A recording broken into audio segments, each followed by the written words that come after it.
오늘 말씀의 매일 성경 제목은 생명의 양식에 관한 내용입니다. 생명의 양식에 관한 내용인데요.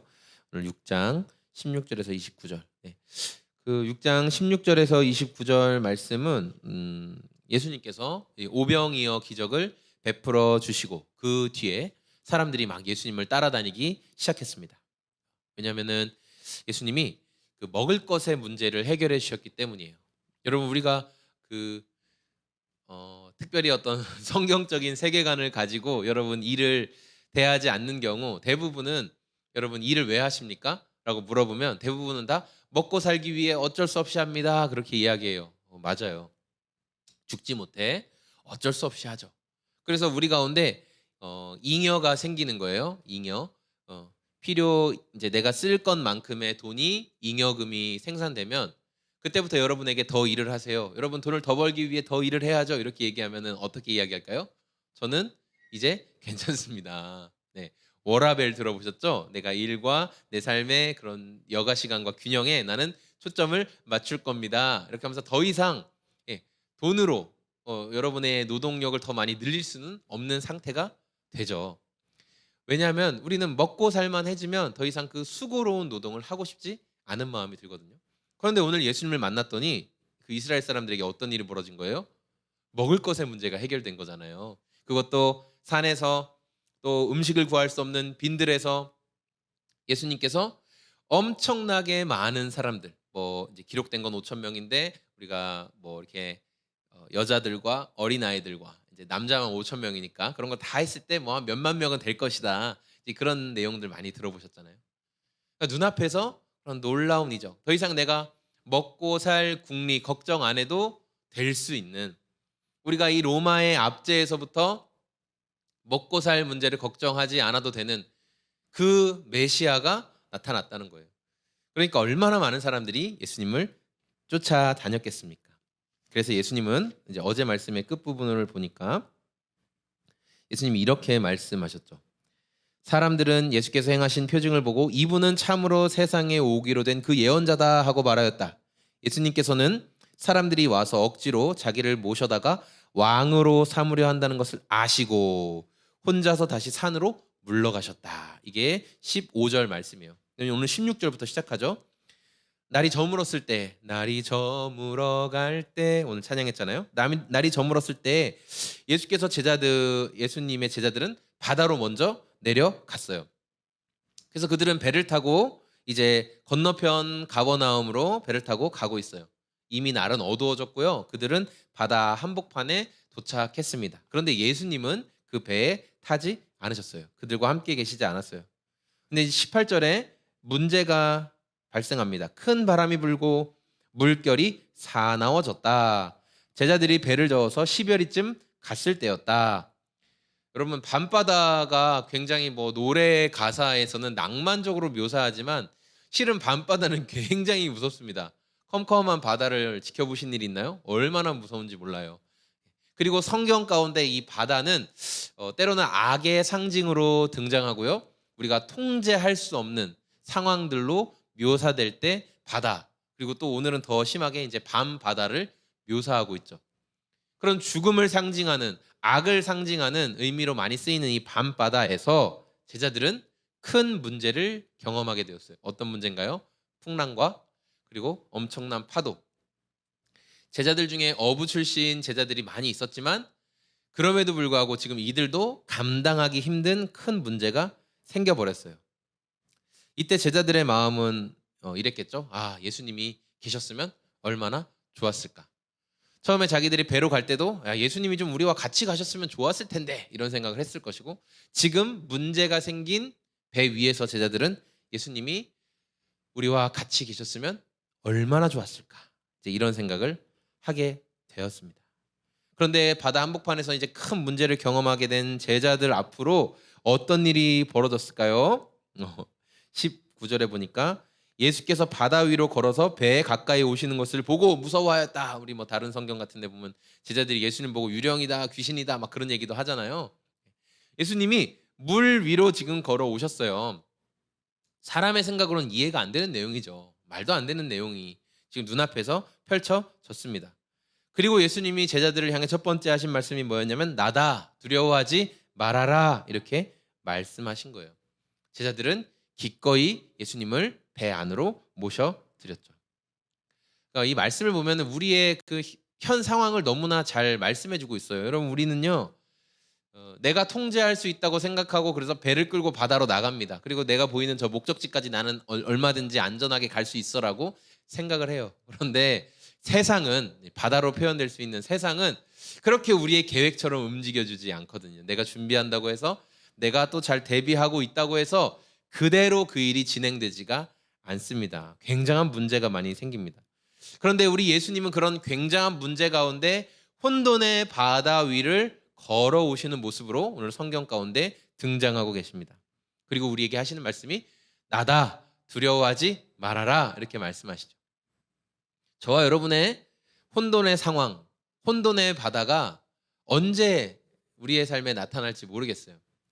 믿음을 가진 사람들은 항상 대비하고 있는 거죠. 지금은 내가 좀 평안한 것 같고 지금은 내가 뭐 흔히 말할 때 기도하지 않아도 문제가 없는 것 같은 상황이 여러분 영원히 지속되지 않습니다. 하나님은 당신이 사랑하는 자녀들을 항상 기도하는 자리, 하나님을 의지하는 자리로 나아가게끔 계속 훈련하시는 분이세요. 그래서 우리를 기도가 필요한 자리로 우리가 자의적으로 하지 않으면 하나님의 놀라운 계획과 섭리 가운데 우리를 기도하는 자리로 우리를 몰아 넣으시죠. 하나님만 의지하는 훈련을 하게끔. 그거는 성경을 통해서 우리가 계속 배우는 이스라엘의 역사고 이스라엘 백성들을 향한 하나님의 마음이었고 제자들을 향한 예수님의 마음이었고 오늘 부활하신 예수님을 만난 우리도 그러한 기도하는 마음을 배우며 주님 따르기를 원하시는 거예요.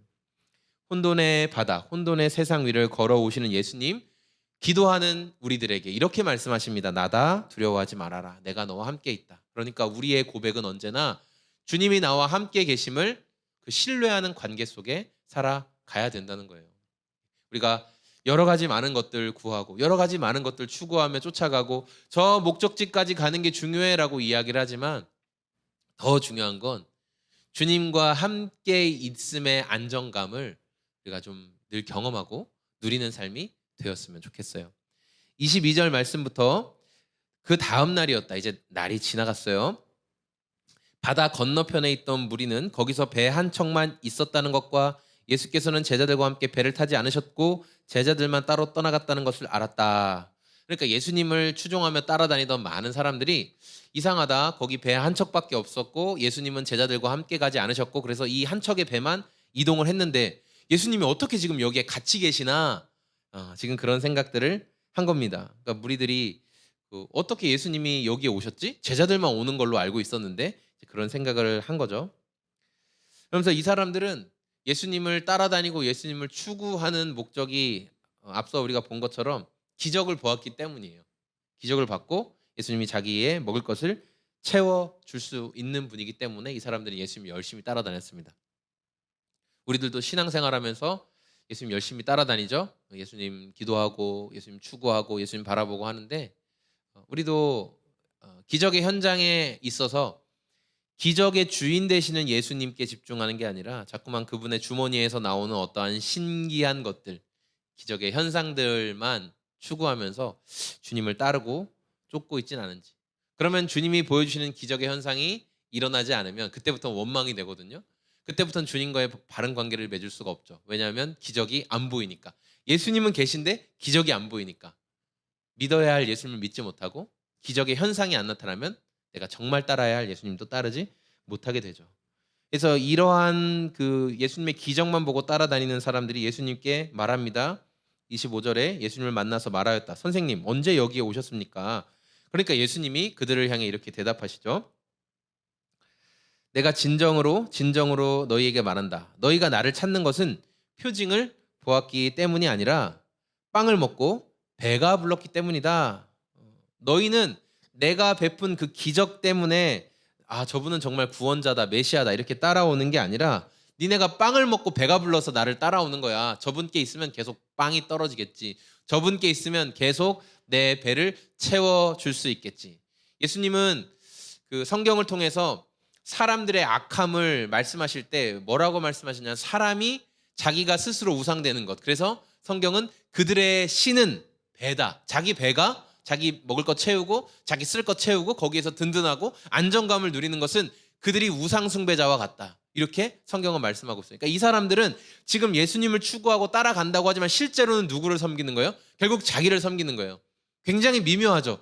예수님을 따라가고 예수님을 위해 헌신하고 예수님을 쫓아서 배를 타고 강을 건너가기도 하고 자기의 시간과 에너지와 열정과 이런 것들을 들여서 예수님을 따라갑니다. 엄청나게 예배하고 대단한 일을 하는 것 같아도 실제로 그들이 원하는 건 뭐냐면 자기 배예요. 자기 배. 날 무엇을 채워줄 수 있어? 예수가 날 무엇을 먹여줄 수 있어?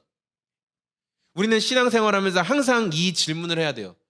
예수님은 날 무엇을 채워줄 수 있어? 예수님 날 무엇을 먹여줄 수 있어? 내가 예수님 믿으면 어떻게 더 잘 될 수 있어?